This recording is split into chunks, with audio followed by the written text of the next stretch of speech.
Titlagarh block अंतर्गत सिहिनी cluster केन्दुमुड़ी प्राथमिक विद्यालय शिक्षयित्री संयुक्ता पट्टनायक अवसर ग्रहण करछंती। एही अवसर आज विद्यालय परिसर में अनुष्ठित एक सभारे तांको विद्यालय परिचालना कमिटी ग्रामवासी भावविहुल विदाय संबर्धना जणाइछंती।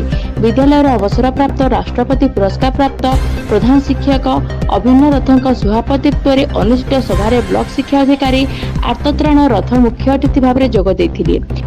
सभारे सीआरसीसी बबलू जाल, विद्यालय परिचालन कमिटी सभापति बालकृष्ण चंदन, प्रधान शिक्षक विश्वम्बर बकर्ती, अवसर ग्रहण कर शिक्षयित्री स्वामी अवसर प्राप्त सैनिक दयासागर पट्टनायक, हेमराज चंदन, डम्बरूधर पट्टनायक, मिहिर पट्टनायक, शंकर पाणिग्राही, गछरणा, बसंत पंडा, विवेक सह प्रमुख उपस्थित थिले।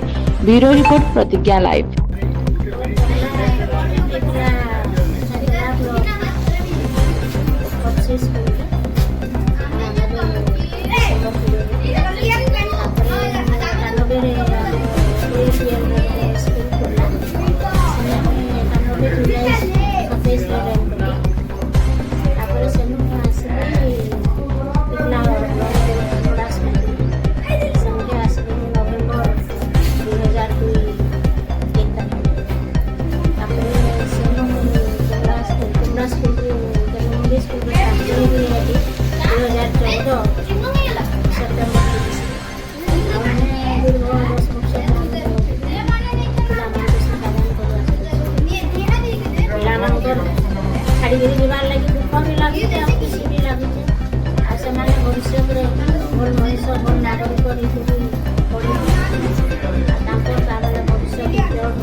छात्र छात्री मान कहबी तुम्हें मैंने मैडम जपरी पाठ पढ़ाते से जो उपदेश गुड़िक तुम मानक तुम जीवन में कार्यकारी कर भल पाठ पढ़ आज भाई मैडम विदाय ने तुम विद्यालय से पाठ पढ़ाई आसवे ना